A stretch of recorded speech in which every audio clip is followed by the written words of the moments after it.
Greetings, Dave Berger here from Sharon Lutheran Church. Grace and peace to you from God, the Creator, and from our Lord and Savior, Jesus Christ. As you may remember, we are working our way through my favorite Christmas book, The Best Christmas Pageant Ever, just over halfway through. Going to get to another couple of chapters today. This will be chapters 5 and 6. If you have missed some along the way, those links will be in the comments below. But just a quick reminder of what has happened. We've had our first rehearsal with the Herdmans, the worst kids in the history of the world. Here's how the previous chapter ended.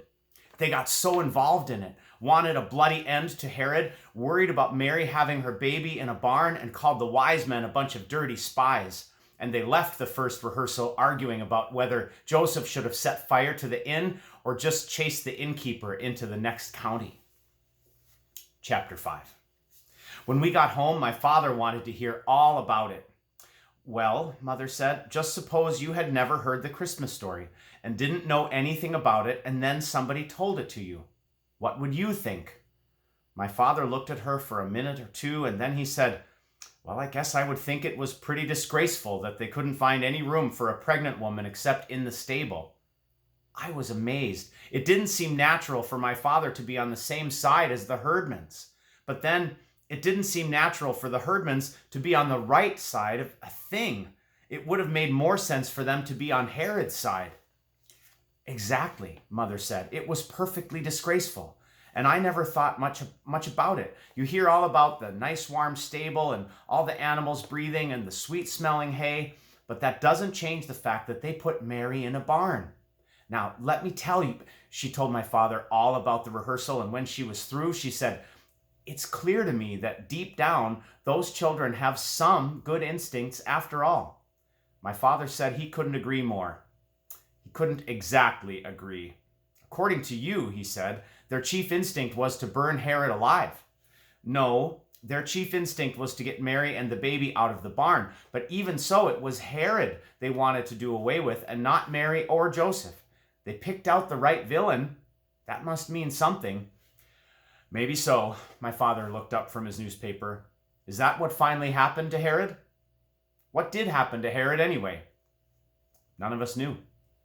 I'd never thought much about Herod. He was just a name, somebody in the Bible, Herod the king. But the Herdmans went and looked him up. The very next day, Imogene grabbed me at recess. How do you get a book out of the library? She said. You have to have a card. How do you get a card? You have to sign your name. She looked at me for a minute with her eyes all squinched up. Do you have to sign your own name? I thought Imogene probably wanted to get one of the adult books out of the basement, which is where they keep them, but I knew nobody would let her do that. There's this big chain across the stairs to the basement, and Miss Grabner, the librarian, can hear it rattle no matter where she is in the library, so you don't stand a chance of getting down there. Sure, you have to sign your own name, I said. They have to know who has the books. I didn't see what difference it made. Whether she signed the card with her own name or signed the card Queen Elizabeth, Miss Grabner still wasn't going to let Imogene Herdman take any books out of the public library. I guess she couldn't stop them from using the library, though, because that was where they found out about Herod. They went in that afternoon, all 6 of them, and told Miss Grabner that they wanted library cards. Usually when anybody told Miss Grabner that they wanted a library card, she got this big happy smile on her face and said, good, we want all our boys and girls to have library cards. She didn't say that to the Herdmans, though. She just asked them why they wanted library cards. We want to read about Jesus, Imogene said. Not Jesus, Ralph said. That king who was out to get Jesus, Herod. Later on, Miss Grabner told my mother that she had been a librarian for 38 years and loved every minute of it because every day brought something new and different. But now, she said, I might as well retire. When Imogene Herdman came in and said she wanted to read about Jesus, I knew I'd heard everything there was to hear. Here are those Herdmans in the library.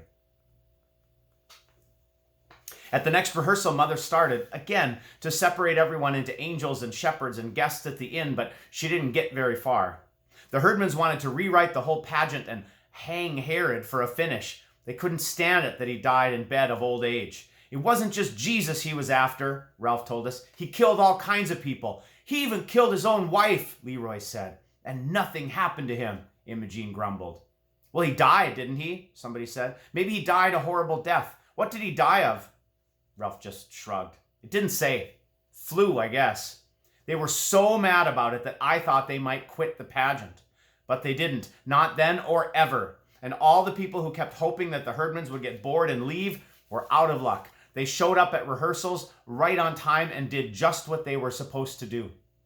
But they were still Herdmans. And there was at least one person who didn't forget that for a minute. One day I saw Alice Wendelkin writing something down on her little pad of paper and trying to hide it with her other hand. It's none of your business, she said. It wasn't any of my business, but it wasn't any of Alice's either. What she wrote was, Gladys Herdman drinks communion wine. It isn't wine, I said. It's grape juice. I don't care what it is. She drinks it. I've seen her 3 times with her mouth all purple. They steal crayons from the Sunday school cupboards, too, and if you shake the happy birthday bank in the kindergarten room, it doesn't make a sound. They stole all the pennies out of that. I was amazed at Alice. I would never think to go and shake the happy birthday bank. And every time you go in the girls' room, she went on, the whole air is blue, and Imogene Herdman is sitting there in the Mary costume, smoking cigars. Alice wrote all these things down, and how many times each thing happened. I don't know why, unless it made her feel good to see in black and white just how awful they were. Since none of the Herdmans had ever gone to church or Sunday school or read the Bible or anything, they didn't know how things were supposed to be. Imogene, for instance, didn't know that Mary was supposed to be acted out in one certain way, sort of quiet and dreamy and out of this world. The way Imogene did it, Mary was a lot like Mrs. Santoro at the pizza parlor. Mrs. Santoro is the lady, she's got a skinny little husband and 9 children, and she yells and hollers and hugs her kids and slaps them around. That's how Imogene's Mary was, loud and bossy. Get away from the baby, she yelled at Ralph, who was Joseph, and she made the wise men keep their distance.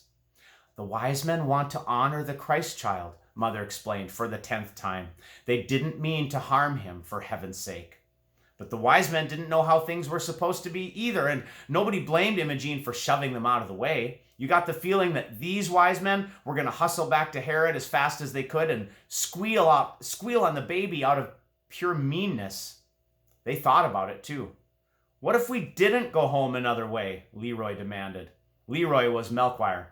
What if we went back to the king and told on the baby where he was and all? He would murder Jesus, Ralph said.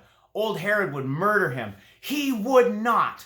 That was Imogene with fire in her eye, and since the Herdmans fought one another just as fast as they fought everybody else, Mother had to step in and settle everyone down.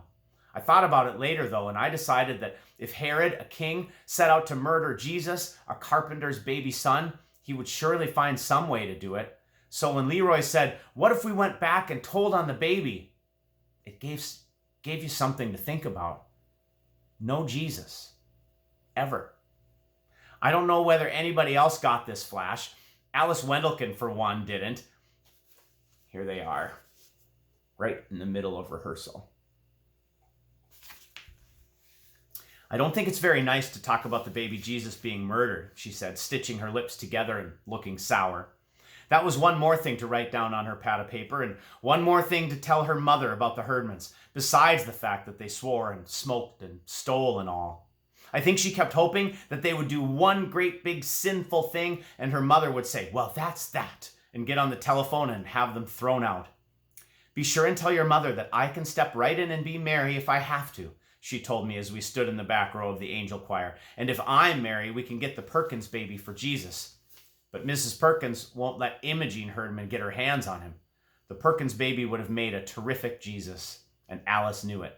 The way things stood, we didn't have any baby at all, and this really bothered my mother because you couldn't very well have the best Christmas pageant in history with the chief character missing. We had lots of babies offered in the beginning, all the way from Eugene Sloper, who was so new he was still red, up to Junior Cottle, who was almost 4, but his mother said he could scrunch up. But when all the mothers found out about the Herdmans, they withdrew their babies. Mother had called everybody she knew, trying to scratch up a baby, but the closest she came was Bernice Watrous, who kept foster babies all the time. I've got a darling little boy right now, Bernice told Mother. He's 3 months old and so good I hardly know he's in the house. He'd be wonderful. But Bernice's baby got adopted 2 weeks before Christmas, and Bernice said she didn't like to ask to borrow him back right away. So that was that.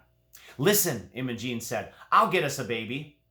How would you do that? Mother asked. I'll steal one, Imogene said. There's always 2 or 3 babies in carriages outside the supermarket. Oh, Imogene, don't be ridiculous, Mother said. You can't just walk off with somebody's baby, you know. I doubt if Imogene did know that. She walked off with everything else. We just won't worry anymore about a baby, Mother said. We'll use a baby doll. That'll be better anyway. Imogene looked pleased. A doll can't bite you, she pointed out, which just went to prove that Herdman started out mean, right from the cradle. Look down below for Chapter 6. We'll see you soon. Peace.